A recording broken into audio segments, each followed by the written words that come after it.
মৌলভীবাজারে জুলাই পদযাত্রা করছেন এনসিপির নেতাকর্মীরা। বিস্তারিত জানাতে সরাসরি যুক্ত হচ্ছেন সহকর্মী আমিনুল ইসলাম। সরাসরি যাচ্ছি তার কাছে।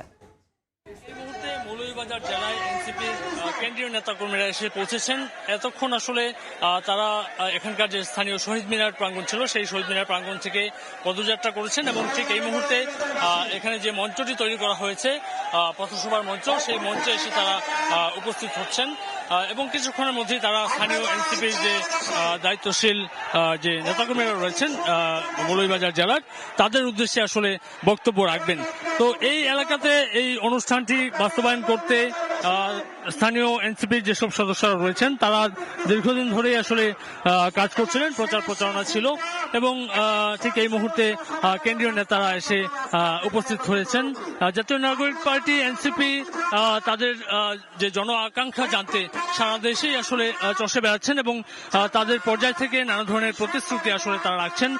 যেহেতু সামনে নির্বাচন নিয়ে তাদের একটি লক্ষ্যমাত্রা নির্ধারণ করা হয়েছে এবং দেশের সংস্কারের বিষয়ে তারা ভূমিকা রাখছেন, তো তারা বিভিন্ন জায়গাতে বিভিন্ন প্রতিশ্রুতি দিচ্ছেন।